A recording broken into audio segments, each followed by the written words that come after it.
Novel گردش ماہ، writer Tuba کرن، قسط نمبر 18۔ آج ان کا دوسرا پیپر بھی ہو چکا تھا اور وہ دونوں پیپر دینے کے بعد یونیورسٹی کے گارڈن میں چہل قدمی کر رہے تھے جب سمیر شاہ اپنے چند ساتھیوں کے ساتھ ان کے سامنے آ گیا۔ طوبیٰ نے اس واقعے کے بعد سمیر کو پہلی بار دیکھا تھا، تبھی وجدان کا بازو زور سے پکڑ لیا، جبکہ وجدان سمیر شاہ کی اس حرکت پر اسے گھور رہا تھا۔ یہ کیا بدتمیزی ہے؟ شاید تم لوگ اس دن کی مار بھول گئے ہو، وجدان نے کرخت لہجے میں کہا تو سمیر شاہ زور سے ہنسا۔ بھولا نہیں ہوں، تبھی تو تمہارے سامنے کھڑا ہوں ڈیئر کلاس فیلو، وہ خباثت سے بولا، جبکہ وجدان کا خون کھول کر رہ گیا۔ بہتر یہی ہوگا کہ شافر سے ہمارا راستہ چھوڑ دو، ورنہ وہ حشر کروں گا کہ ساری زندگی یاد رکھو گے۔ وجدان کی آنکھیں سرخ ہو رہی تھی، جبکہ دعا ابھی تک اس کا بازو پکڑے کھڑی تھی۔ راستہ تو بیٹا اب تم چھوڑو گے، مارو اسے، سمیر نے اپنے پیچھے کھڑے ساتھیوں سے کہا، جو حکم سنتے ہی وجدان کی طرف بڑھے تھے، جبکہ سمیر نے دعا کا ہاتھ پکڑ کر اسے وجدان سے الگ کیا۔ چھوڑو میری بیوی کو، دعا آپ بھاگ جائیں پلیز۔ ان لڑکوں نے وجدان کو دھکا دے کر زمین پر گرایا اور اسے پیٹنے لگے، جبکہ اس کا دھیان صرف دعا پر تھا، جو اپنا بازو سمیر کی گرفت سے چھڑانے کی کوشش کر رہی تھی۔ کسی نے پوری قوت سے اس کے پیٹ میں مکہ مارا تو وہ کڑہ کر رہ گیا۔ یونیورسٹی کے اسٹوڈنٹس آہستہ آہستہ ان کے گرد جمع ہونے لگے تھے، لیکن کسی نے آگے بڑھ کر انہیں بچانے کی کوشش نہ کی، کیونکہ اگر وہ بولتے تو ان کا وہی حشر ہوتا جو وجدان کا ہو رہا تھا۔ ہاتھ چھوڑو میرا، دعا نے سمیر کو پیچھے کر کے خود کو چھڑانا چاہا، مگر اس پر کوئی اثر نہ ہوا۔ یہ کیا ہو رہا ہے جہاں؟ ابھی تماشا چل ہی رہا تھا کہ پروفیسر نعمان کی آواز گونجی۔ سب ان کی آواز سن کر پیچھے ہوئے، جبکہ لڑکوں نے وجدان کو چھوڑا اور پروفیسر کی طرف دیکھنے لگے۔ سمیر نے بھی دعا کا ہاتھ چھوڑ دیا۔ یہ کیا تماشا لگا رکھا ہے؟ وجدان، یہ سب کیا ہے؟ پروفیسر نعمان وجدان سے پوچھ رہے تھے، جو منہ سے خون صاف کرتا زمین سے اٹھا۔ سر، یہ کمینہ میری غیر موجودگی میں میرے گھر میں گھس کر میری بیوی کو تنگ کر رہا تھا۔ میں نے اسے مار کر بھگا دیا، اور اسی لیے یہ مجھ سے بدلہ لینے کے لیے آج اتنے لوگوں کو جمع کر لایا ہے۔ وجدان نے سرخ ہوتی آنکھوں سے سمیر کو دیکھتے ہوئے کہا، جبکہ پروفیسر نعمان اب سمیر کی طرف متوجہ ہوئے۔ سر، یہ جھوٹ بول رہا ہے، ایسا کچھ بھی نہیں ہے۔ میں تو دعا کا خیر خواہ ہوں، اسے سمجھانا چاہتا ہوں کہ وجدان اس کے قابل نہیں ہے۔ سمیر نے معصوم سی صورت بنا لی۔ اپنی بکواس بند کرو گھٹیا انسان، وجدان گڑایا تو سمیر نے پروفیسر کے سامنے ہاتھ جوڑے۔ سر، مجھے معاف کر دے، میری وجہ سے آپ کو تکلیف ہوئی، لیکن حقیقت یہی ہے کہ وجدان جیسا شریف نظر آتا ہے ویسا ہے نہیں، اور دعا بے وقوف لڑکی اس کے چنگل میں پھنس گئی ہے۔ میں بس اسے بچانا چاہتا ہوں۔ آج بھی یہی سمجھانے آیا تھا، مگر وجدان نے لڑائی شروع کر دی تو ان لڑکوں سے میری یہ بے عزتی برداشت نہ ہوئی۔ سمیر بہت چلاکی سے جھوٹ بول رہا تھا، جبکہ وجدان اور دعا نے ایک دوسرے کو دیکھا۔ اس بات کا کیا مطلب ہے؟ پروفیسر نے پوچھا تو سمیر نے اپنی جیب سے موبائل نکالا اور پروفیسر کو وجدان کی ویڈیو اور تصویریں دکھائیں، جنہیں دیکھ کر ان کی آنکھیں پھٹی کی پھٹی رہ گئی، جبکہ وجدان کے چہرے کا رنگ بھی اڑ گیا تھا۔ یہ طوائفوں کے کوٹھے پر جانے والا آدمی ہے، میں نے خود اسے وہاں سے نکلتے دیکھا ہے، اور یہی بات دعا کو سمجھانے کی کوشش کر رہا ہوں، مگر وہ سمجھنے کو تیار ہی نہیں، سمیر کہہ رہا تھا، جبکہ وجدان کو لگا وہ اپنا وزن برداشت نہیں کر پائے گا۔ ہجوم میں سرگوشیاں ہونے لگیں اور وہ بے بسی کی کیفیت میں کچھ بول ہی نہ پایا۔ یہ جھوٹ ہے سر، وجدان وہاں اپنی بہن سے ملنے گئے تھے، یہ سمیر بات کو غلط رنگ دے رہا ہے، دعا نے کہا، جبکہ پروفیسر تمام صورتحال سمجھنے کی کوشش کر رہے تھے۔ بہن سے ملنے طوائفوں کے کوٹھے پر؟ اس کی بہن وہاں کیا کر رہی تھی؟ بہن طوائف ہے کیا؟ طرح طرح کی سوال اس کے کانوں سے ٹکرا رہے تھے، جبکہ اس کی آنکھوں کے سامنے اندھیرا آنے لگا۔ سر، آپ خود بتائیں، اگر وجدان کی بہن طوائف ہے تو اس میں وجدان کا کیا قصور؟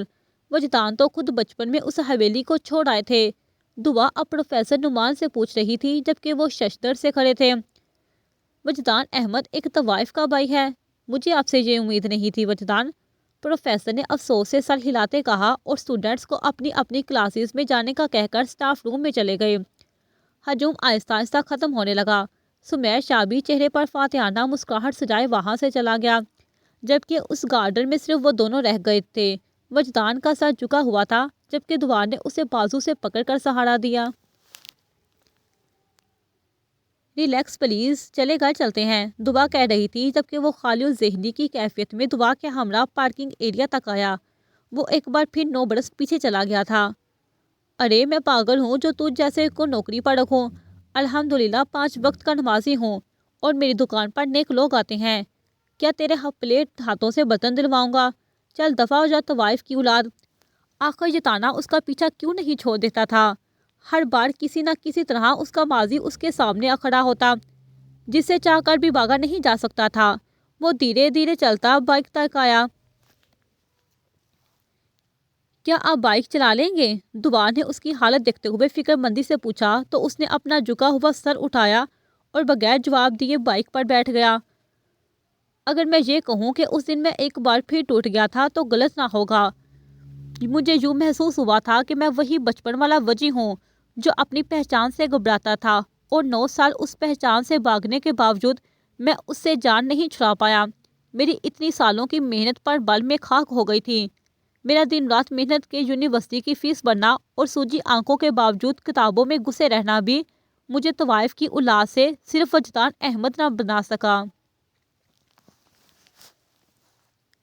اگر یہ میری کہانی کا انجام تھا تو بہت برا تھا۔ آخر میری اتنی کوششوں کے باوجود میں ہار کیسے مان لیتا؟ لیکن ہار ماننے کے سوا کوئی چارہ بھی تو نہ تھا۔ اس دن میں نے فیصلہ کیا تھا کہ اب میں آگے نہیں بڑھوں گا۔ کیا کر لینا تھا انجینئر بن کر؟ کل کو پھر کسی دفتر میں مجھے اسی طرح بے عزت کر دیا جاتا۔ مجھے افسوس ہے کہ مجھ جیسا باہمت مرد اس روز تھک گیا تھا۔ زندگی کی مسلسل آزمائشوں نے مجھے تھکا دیا تھا۔ لیکن پھر وجدان احمد۔ دن سے رات ہو گئی تھی۔ وجدان یونیورسٹی سے آنے کے بعد سے اپنے کمرے میں فرش پر بیڈ سے ٹیک لگائے بیٹھا تھا۔ آج اس نے نمازیں بھی نہیں پڑھی تھی۔ دعا نے کئی بار اسے بلانے کی کوشش کی مگر نہ وہ اسے دیکھتا اور نہ سنتا، بس خاموشی سے بے سدھ پڑا ہوا تھا۔ اب دعا عشاء کی نماز سے فارغ ہوئی تو حجاب کھولتی اس کے پاس آ بیٹھی۔ کچھ دیر خاموشی سے اس کے پاس بیٹھی رہی، پھر گویا ہوئی، وجدان پلیز کچھ تو بولیں، اپنے دل کا غبار نکال لیں، ورنہ یہ لاوا بن کر آپ کی روح کو جلا دے گا۔ دعا نے نرمی سے کہا مگر وہ خاموشی سے سامنے کسی غیر مرئی نقطے کو دیکھتا رہا۔ اس کا چہرہ بے تاثر تھا۔ آج نہ وہ رو رہا تھا اور نہ ماتھے پر بل تھے۔ اگر مجھے پتا ہوتا کہ معاملہ اتنا بڑھ جائے گا تو میں اس کے منہ پر بیگ کبھی نہ مارتی۔ دعا کو اپنی حرکت پر واقعی افسوس ہوا۔ وجدان اب بھی نہ بولا تھا۔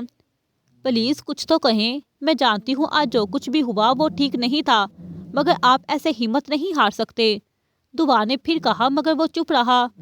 اگر آپ اب خاموش رہے تو میں ناراض ہو جاؤں گی اور پھر کبھی بات نہیں کروں گی۔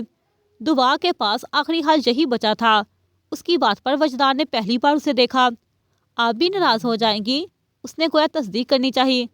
دعا کو اس کی آنکھوں میں پھیلی وحشت سے خوف آنے لگا تھا۔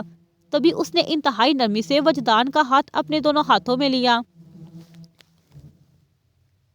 یار یہ دنیا تو دل دکھائے گی، ذلیل اور رسوا بھی کرے گی، لیکن ہمیں مضبوط بننا ہے نا۔ جب کسی کو ہماری فکر نہیں ہے تو ہم کسی کی باتوں کی وجہ سے خود کو اذیت کیوں دیں؟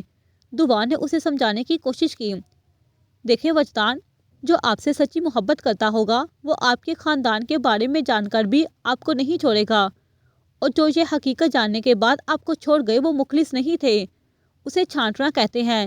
جیسے ہم اپنی کسی اہم چیز سے گرد چھانٹتے ہیں، بالکل ویسے ہی آج رشتے چھانٹے گئے ہیں۔ کھڑا کھوٹا الگ ہوا ہے۔ اس لیے کسی قسم کے کمپلیکس کا شکار ہوئے بغیر آگے بڑھ جائیں اور یہ ثابت کر دیں کہ آپ کی پہچان آپ کی کمزوری نہیں ہے۔ دعا دھیرے دھیرے کہتی رہی اور وہ سنتا رہا۔ دعا سکندر اچھی باتیں کرتی تھی۔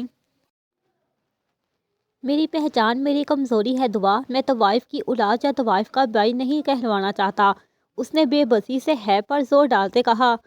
آپ نے کبھی اس کے لیے محنت کی؟ کبھی ان القابات سے جان چھڑانے کی کوشش کی؟ دعا نے سوال کیا تو اس نے سر اسبات میں ہلایا۔ 9 سال سے وہی کر رہا ہوں۔ آپ اپنی پہچان چھپانے کی کوشش کر رہی ہیں جو کہ سراسر غلط ہے۔ آپ صرف خود سے بھاگ رہے ہیں۔ آپ تصویر کا ایک رخ دیکھ کر اسی کے متعلق سوچ رہے ہیں، لیکن غور کریں، اگر آپ نور آپا کو اس جگہ نکالنے کی کوشش کرتے تو آج یہ سب کبھی نہ ہوتا۔ آپ نے پڑھ لکھ کر خود کو ان القابات سے بچانا چاہا، مگر میں ریزن تو ختم نہیں کیا، اصل خرابی تو ٹھیک ہی نہیں کی۔ دعا کہہ رہی تھی جبکہ وجدان اسے سنتا ہوا کسی گہری سوچ میں گم تھا۔ آپ نور آبا کو وہاں سے نکالتے، پھر دنیا کچھ نہ کہہ سکتی، اور اگر کوئی کچھ کہتا بھی تو آپ یہ کہہ دیتے کہ وہ سب ماضی تھا، میں نے اس بارے میں نہیں سوچا تھا۔ وجدان نے گھٹی ہوئی آواز میں کہا تو دعا دھیرے سے مسکرائی۔ آپ اپنی شناخت سے بھاگنا چھوڑ دیں، سب کچھ ٹھیک ہو جائے گا، اور ہاں، سب سے اہم کام نور آپا کی وہاں سے رہائی ہے۔ میں نے ان سے کہا تھا مگر انہوں نے منع کر دیا۔ اچھا چلے، میں خود ان سے بات کروں گی، آپ جلدی سے تیار ہو جائیں۔ میں نے آج گھر میں کچھ نہیں بنایا، اس لیے ہم ڈنر پر چل رہے ہیں، اس کے بعد رات کو پیپر کی تیاری بھی کرنی ہے۔ وہ اپنا لہجہ نارمل کرتے ہوئے بولی۔ پہلے میں نے سوچا تھا کہ یونی نہیں جاؤں گا، لیکن اب ضرور جاؤں گا، وجدان کہتا ہوا اٹھا تو وہ مطمئن سی مسکرا دی۔ ڈیٹس لائک اے گڈ مین کی۔ دعا نے شرارت سے اس کے گال کھینچے تو وہ مسکرائے بنا نہ رہ سکا۔ واقعی بات کرنے سے مسائل حل ہو جاتے ہیں۔ اینا کی سلمیٰ سے کافی اچھی دوستی ہو چکی تھی۔ وہ پورا دن اسے کھطاطی سکھانے میں گزار دیتی۔ اینا بھی اس کام سے مطمئن تھی، کم از کم اسے کچھ سوچنے کا وقت نہیں ملتا تھا۔ شامی بھی اب اسے پہچاننے لگا تھا۔ پہلے وہ اس کے پاس آنے پر ڈر جایا کرتی تھی، مگر پھر وہ بھی اس سے مانوس ہو گئی۔ بچپن سے لے کے اب تک اس نے کبھی کچن کا کوئی کام نہیں کیا تھا، مگر اب وہ سلمیٰ سے کھانا بنانا بھی سیکھ رہی تھی۔ آج بھی وہ کچن میں کھڑی برتن دھو رہی تھی جب شامی پنجرے سے اٹھ کر اس کے کندھے پر آ بیٹھا۔ اس نے چونک کر اسے دیکھا، پھر مسکرائی۔ شامی، مجھے تنگ مت کرو۔ اس نے شامی کو اپنے کندھے سے ہٹانا چاہا، مگر وہ نہ ہلا بلکہ اپنی چونچ ہلانے لگا۔ شاید وہ کچھ کہہ رہا تھا، لیکن اینا کو اس کی زبان سمجھ نہیں آتی تھی۔ ارے شامی، چھوڑ دے میری بچی کی جان، اسے ابھی بہت کام کرنا ہے۔ سلمیٰ رومال سے ہاتھ صاف کرتی ہوئی کمرے سے نکلی۔ اینا نے اسے دیکھا۔ آپ کے لاڈ پیار نے اسے بگاڑ دیا ہے اماں، اس نے کہا تو سلمیٰ ہنسی۔ یہ تو سچ ہے۔ سلمیٰ اب رات کی روٹیاں بنانے کے لیے تو رکھ چکی تھی۔ کھانا کھانا پھر تجھے آیت لکھنی ہے۔ حروف تو ماشاءاللہ بہت جلدی سیکھ لیے، بس آج ایک چھوٹی سی آیت سے شروع کرتے ہیں، مجھے یقین ہے تو چندہ ماہ میں سب سیکھ لے گی۔ سلمیٰ نے بتایا۔ کون سی آیت؟ وہ پوچھے بنا نہ رہ سکی۔ ان مع العسر یسرا، سلمیٰ نے بتایا تو وہ کسی گہری سوچ میں گم ہو گئی۔ اس کا کیا مطلب ہے؟ اس نے پوچھا۔ بے شک ہر مشکل کے ساتھ آسانی ہے، سلمیٰ روٹی بیلتے ہوئے بولی، جبکہ اس کے برتن دھوتے ہاتھ پر بڑھ کے لیے ساخت ہوئے تھے۔ نہ جانے کیوں ممی بابا سے لے کر وجدان تک ہر شخص یاد آنے لگا۔ پھر وجدان کا ٹھکرانا یاد آیا، پھر منصور صاحب کا مارنا یاد آیا، اور پھر سلمیٰ سے ملاقات یاد آئی۔ باقی وہ مشکل کے ساتھ والی آسانی سے آ ملی تھی۔ اس رات اس نے کہنوس پر سیاہ رنگ سے یہ آیت نقش کی تھی۔ ایک ایک حرف بہت محبت اور احترام سے لکھا تھا۔ اسے لگا کہ یہ دنیا کا سب سے پرسکون کام ہے۔ ان حروف کے ساتھ گویا اس کی زندگی کی پوری کہانی بھی کہنوس پر رقم ہو گئی تھی۔ بار بار آنکھیں دھندلانے لگتی، پھر وہ آنکھیں رگڑ کر دوبارہ کام میں مصروف ہو جاتی۔ سلمیٰ اسے 2 بار دیکھنے آئی تھی۔ وہ جانتی تھی کہ آج اینا کی طرف سے ملاقات کی رات ہے، اس لیے اسے اکیلا چھوڑ دینا ہی مناسب تھا۔ آیت مکمل کرنے کے بعد وہ گھٹنوں کے بل بیٹھی اور پھوٹ پھوٹ کر رو دی۔ روتے ہوئے وہ یہ بھی بھول گئی کہ سردیاں ہونے کے باعث اس کی سسکیاں پورے گھر میں گونج رہی ہیں۔ بس ہر چیز سے بے خبر روتی چلی گئی۔ یا اللہ، تو نے آج مجھے تسلی دی ہے نا، یہ الفاظ میرے لیے ہے نا۔ وہ کتنی ہی دیر وہیں بیٹھی یہ الفاظ دہراتی رہی تھی۔ وہ سن گلاسز پہنتا گھر سے نکل رہا تھا جب شیان نے اسے آواز لگائی۔ ہمایوں، شیان کی پکار پر وہ پلٹا۔ کہاں جا رہے ہو؟ شیان نے پوچھا تو اس نے کوئی جواب نہ دیا۔ کم از کم بتا تو دو کہ کہاں جا رہے ہو۔ میں تمہیں بتانا ضروری نہیں سمجھتا، پلیز مجھ سے سوال مت کیا کرو۔ ہمایوں نے نہ چاہتے ہوئے بھی تلخ لہجے میں جواب دیا۔ پروشا کی موت کا منظر اس کی آنکھوں کے سامنے سے ہٹ رہا نہیں تھا۔ میں تم سے کس طرح معافی مانگوں کہ تم مجھے معاف کر دو؟ دیکھو شیان، میں اس وقت بہت ضروری کام سے جا رہا ہوں، اس لیے میرا وقت برباد مت کرو۔ وہ جانے کے لیے پلٹا، لیکن شیان نے اسے کندھے سے پکڑ کر اپنی طرف کیا اور پوری قوت سے اسے گلے لگا لیا۔ ہمایوں کی اس حرکت پر حیران تھا۔ پلیز اپنے بھائی کو معاف کر دو، پلیز، شیان اسے لپٹا کہہ رہا تھا۔ ایک بار مجھے معاف کر کے تو دیکھو، میں میری کو بھی سمجھاؤں گا، ہم یہ کام چھوڑ دیں گے۔ افسوس کہ تم ابھی تک میری کو سمجھ نہیں پائے۔ ہمایوں اسے دور ہٹا اور ایک آخری نظر اس پر ڈالتا گھر سے نکل گیا۔ اسے آج تہ خانے پہنچ کر مزید لڑکیوں کو آزاد کرنا تھا، اور تہ خانے کی چابی میری تھامس کے پاس تھی۔ اس لیے پہلی بار کی طرح اس بار بھی میری تہخانے آ رہی تھی۔ وہ سمجھ رہا ہے کہ میں آج بھی اسے لڑکیاں آزاد کرنے دوں گی، لیکن وہ یہ نہیں جانتا کہ آج اس کی آزادی کا آخری دن ہے۔ وہ سگریٹ سلگاتی چہرے پر شیطانی مسکراہٹ سجائے کہہ رہی تھی، جبکہ اس کے سامنے مارک کھڑا تھا جسے اس نے تھوڑی دیر پہلے ہی بلایا تھا۔ اسے لگتا ہے کہ میں تہخانے جاؤں گی، لیکن اس بار میری جگہ تم جاؤ گے مارک، اور پھر آج شام تک وہ میری تھامس کی قید میں ہوگا۔ لیکن آپ ابھی اسے مارنا کیوں نہیں چاہتی؟ مارک نے پوچھا تو وہ مارک کی شکل دیکھتے ہوئے ہنسی۔ ماروں گی، لیکن پہلے خوب تڑپاؤں گی۔ آخر اس نے میری تھامس کے ساتھ غداری کی ہے۔ وہ رکی اور 2 دن تک انتظار کرتے ہیں۔ اگر پولیس افسر نے وجدان کو ٹھکانے لگا دیا تو ٹھیک، ورنہ تم خود جا کر وجدان اور ماریا کو اس دنیا سے رہائی دلا دینا۔ اس کے بعد دعا سکندر کی ہمت ٹوٹ جائے گی۔ اور ویسے بھی ایک پاکستانی عورت اپنے شوہر کے مرنے کے بعد غم سے اس قدر نڈال ہو جاتی ہے کہ اسے دنیا کی پرواہ نہیں رہتی۔ مطلب ہمارے سب دشمن جہنم واصل ہو جائیں گے، اور پھر میں تمہیں اتنی دولت دوں گی کہ تم گنتے رہ جاؤ گے۔ میری نے پورا پلان بتایا تو مارک بتیسی نکالے مسکرا دیا۔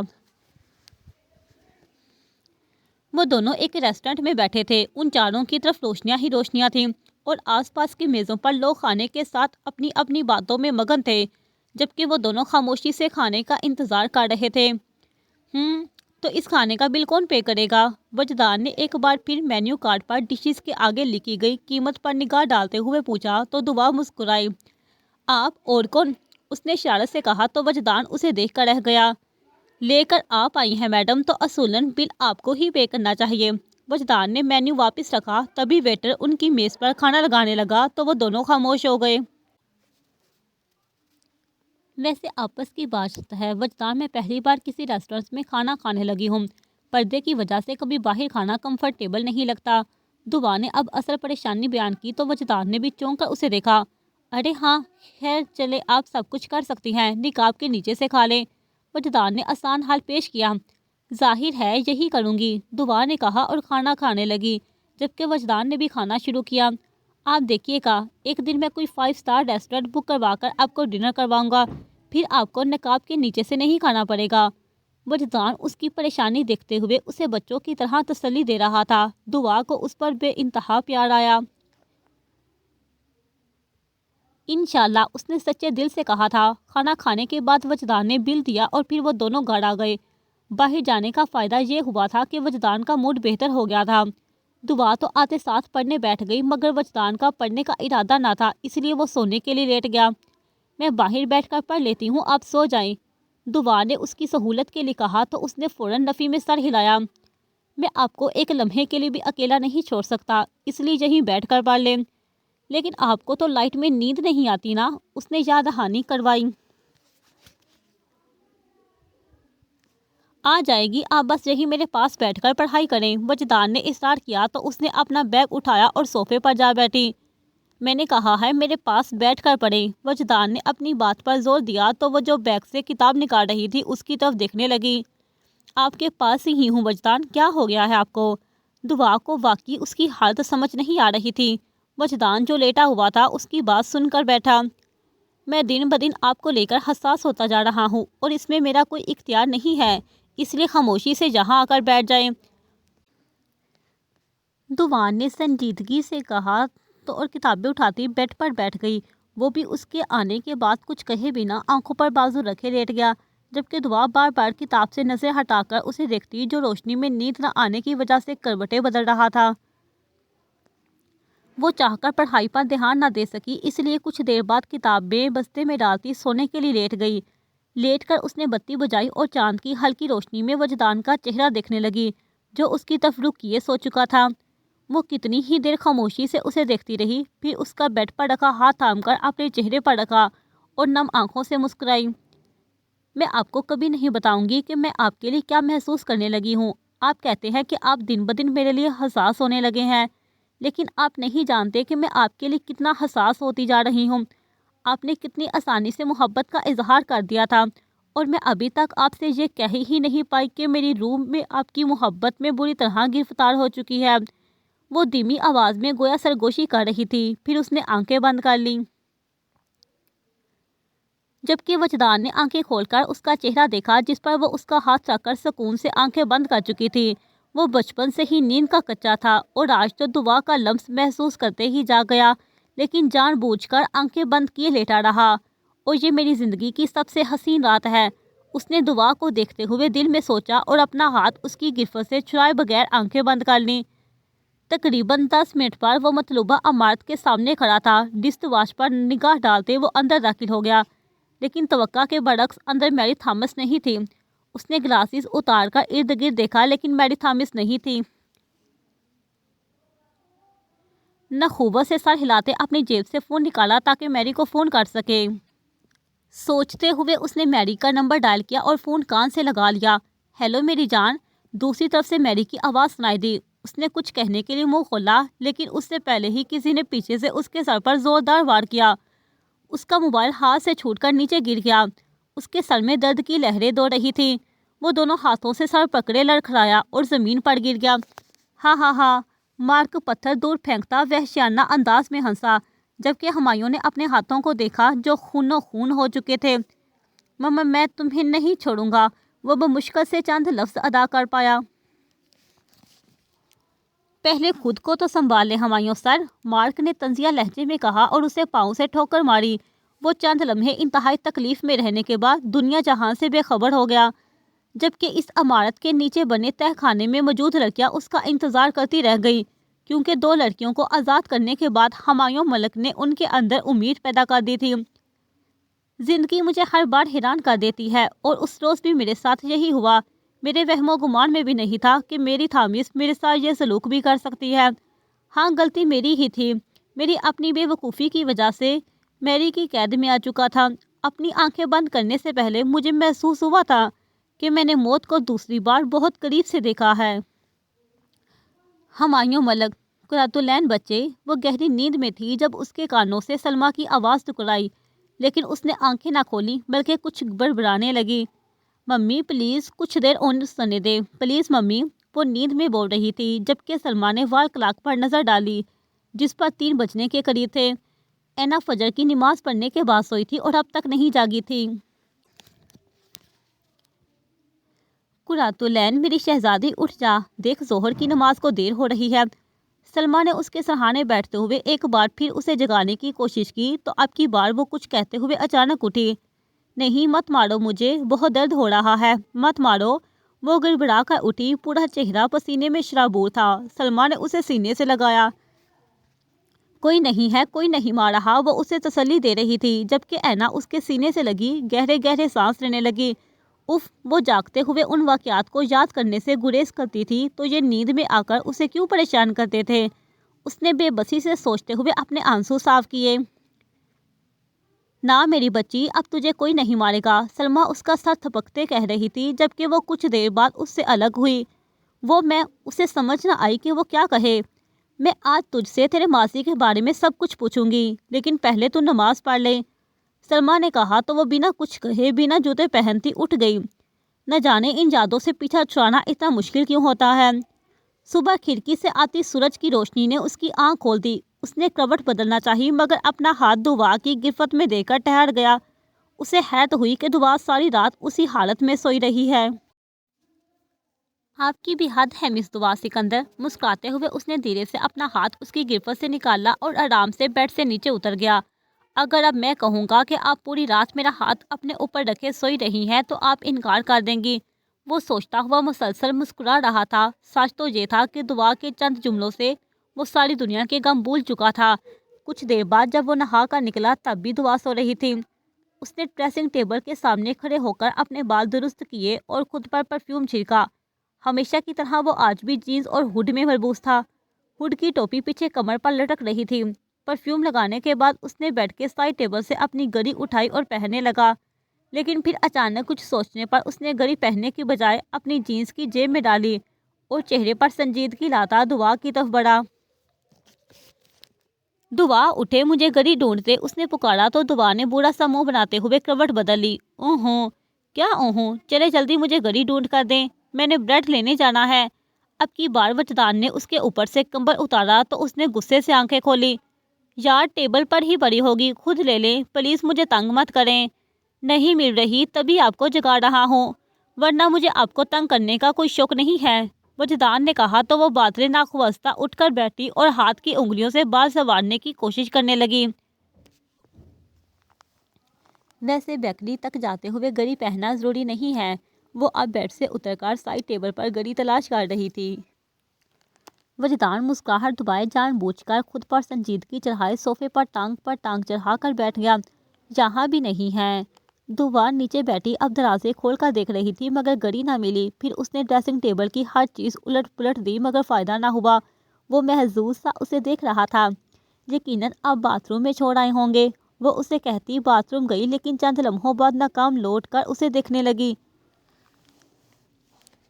نہیں مل رہی۔ اس نے ہار مانی تو وجدان کھڑا ہوا اور چھوٹے چھوٹے قدم اٹھاتا اس کے قریب آنے لگا۔ وہ جو گھڑی نہ ملنے کی وجہ سے تب چکی تھی اس کا ارادہ بامتے ہوئے 2 قدم پیچھے ہوئی۔ آج وجدان کچھ الگ دکھائی دے رہا تھا۔ اس کی نظروں میں بلا کی شدت تھی۔ وہ قدم بہ قدم اس کے قریب آ رہا تھا۔ وہ 2 قدم مزید پیچھے ہوئے اور دیوار سے جا لگی۔ وجدان، اس نے دھیرے سے پکارا مگر وہ کسی بھی چیز کی پرواہ کیے بغیر اس کے بہت قریب پہنچ چکا تھا۔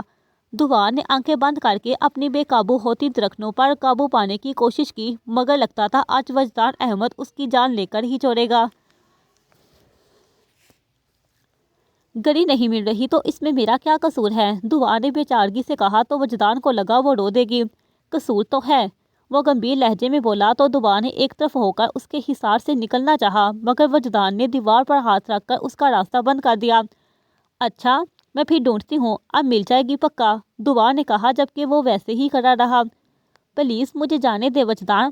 اب کی بار اس نے وجدان کی منت کی مگر وہ اس کی باتوں کی پرواہ کیے بغیر اس کی پیشانی پر اپنی محبت کی مہر لگا چکا تھا۔ وہ آنکھیں بند کیے کھڑی رہی۔ اب کی بار اس نے زبان سے ایک حرف بھی نہ نکالا تھا کیونکہ وہ جانتی تھی کہ وجدان اس کی بات نہیں سنے گا۔ کچھ دیر بعد وہ اسے الگ ہوا اور اپنی جیب سے گھڑی نکال کر اس کے سامنے کی گھڑی دے کر دعا کی آنکھیں حیرت سے پھٹیں۔ یہ پہنا دیجئے۔ وجدان نے اسے گھڑی تھمائی۔ میں؟ ظاہر ہے یہاں کوئی اور تو ہے نہیں اور ویسے بھی اس کا حق صرف آپ کو ہی ہے، اس نے کہا جبکہ دعا کو لگا یہ دنیا کا مشکل ترین کام ہے۔ وہ ایک ہاتھ دیوار پر رکھے دوسرا بازو اس کے سامنے کیے کھڑا تھا۔ دعا نے گھڑی تھامی اور اس کے بازو میں باندھنے کی کوشش کی مگر اس کے ہاتھ بری طرح کانپ رہے تھے۔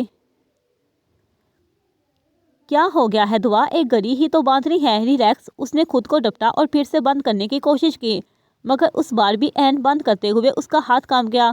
اس نے ایک نظر وجدان کو دیکھا جو چہرے پر سنجیدگی سجائے اسے ہی دیکھ رہا تھا، پھر آنکھیں بند کر کے ایک گہرا سانس لیا۔ مجھے نہیں معلوم تھا کہ آپ نروس بھی ہوتی ہیں، وجدان نے کہا لیکن اس بار دعا نے اسے دیکھنے سے گریز کیا اور بہت کوشش کے بعد گھڑی باندھ دی۔ گڈ جاب، وہ کہتا ہوا اس سے دور ہوا اور ایک نگاہ اس کے گھبرائے ہوئے چہرے پر ڈالتا کمرے سے نکل گیا۔ ہاں یہ الگ بات ہے کہ باہر جا کر وہ خوب مسکرایا تھا۔ آخر اس خود غرض مغرور اور بدتمیز عورت کو تنگ کرنے کا موقع جو مل گیا تھا۔ ایک نگاہ اپنی گھڑی پر ڈالتے وہ گھر کا دروازہ لاک کرتا بیکری کی طرف چل دیا جبکہ وہ اپنی تیز ہوتی دھڑکنوں کے ساتھ بیڈ پر بیٹھی تھی۔ وجدان کی خوشبو ابھی تک کمرے میں پھیلی ہوئی تھی۔ کسی نے اس کے منہ پر ٹھنڈا پانی پھینک کر اسے جگایا تھا۔ اس نے ہڑبڑا کر آنکھیں کھولی۔ آنکھیں کھولتے ہی سر میں درد کی ٹیسیں اٹھی تھی۔ اس نے سامنے کھڑے شخص کو پہچاننے کی کوشش کی جو اس کے زخم کی پرواہ کیے بغیر اسے بالوں سے نوچ رہا تھا۔ اس نے کچھ کہنا چاہا مگر آواز حلق میں ہی اٹک کر رہ گئی۔ یہ اسی عمارت کا ایک اندرونی کمرہ تھا جس میں ہمایوں کو رکھا گیا تھا۔ کسی بھی قسم کے فرنیچر سے عاری یہ کمرہ مکڑی کے جالوں سے بھرا ہوا تھا۔ فرش پر دھول جمی ہوئی تھی گویا برسوں سے جہاں صفائی نہ کی ہو گئی۔ اس کمرے میں نہ کھڑکی تھی اور نہ روشن دان، ہاں بس ایک زیرو کا بلب لگا ہوا تھا جس کی ہلکی روشنی میں وہ اپنے ساتھ ہونے والا واقعہ یاد کرنے کی کوشش کر رہا تھا۔ کچھ ہی لمحوں کی بات تھی پھر اسے سب یاد آ گیا۔ اس کو وحشیوں کی طرح مارنے والا آدمی کوئی اور نہیں بلکہ مارک تھا۔ ہمایوں کو لگا وہ مزید درد برداشت نہیں کر پائے گا۔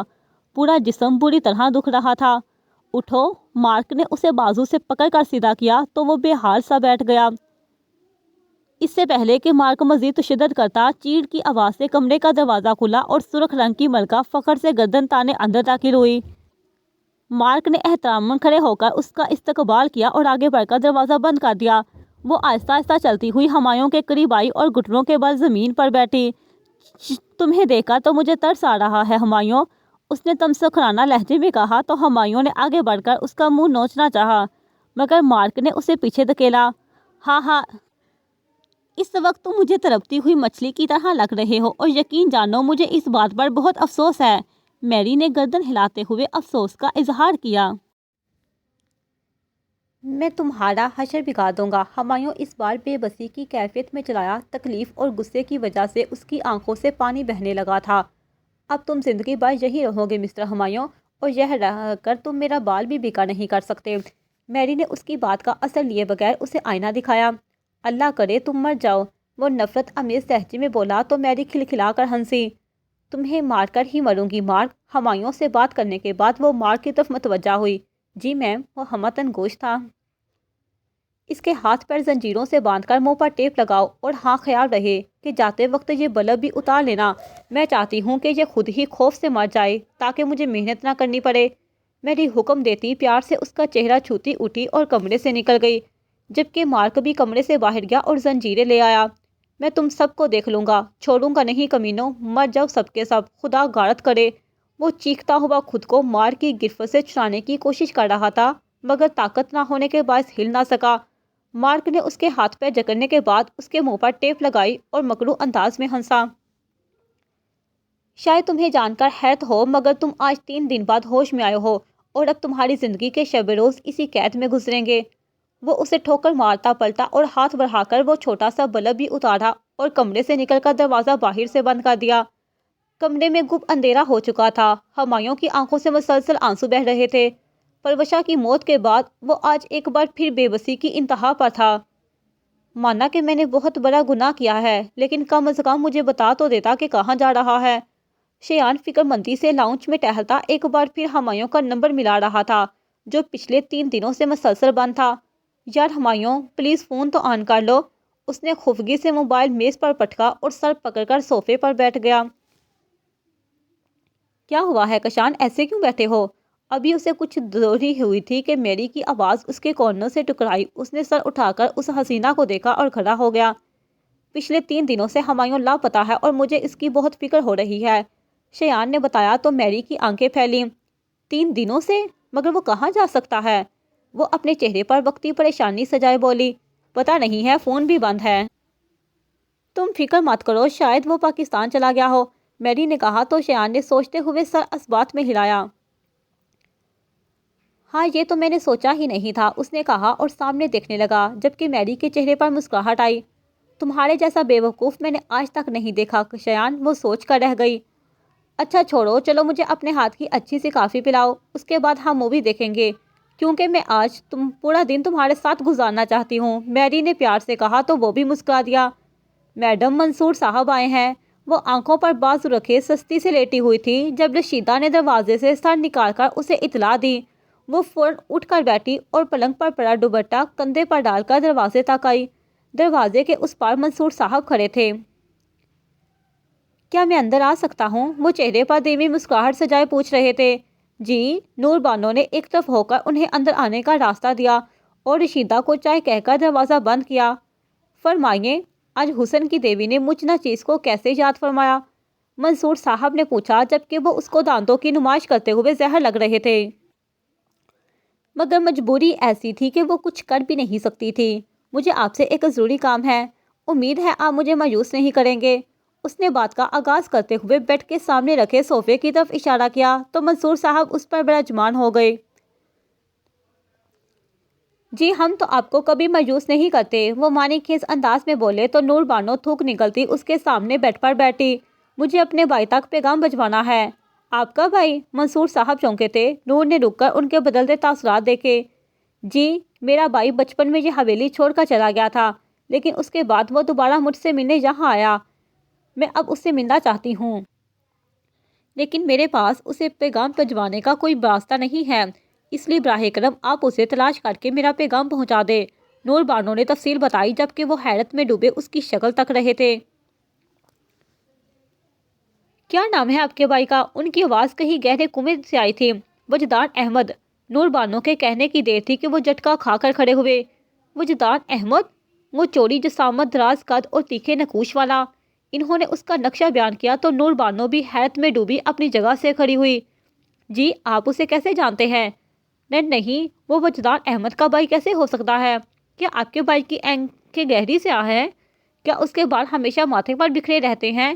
نہیں، یہ تو کوئی اور ہی ہے، وہ بے خودی کی کیفیت میں بولے، جبکہ نور حیرانی سے انہیں دیکھ رہی تھی۔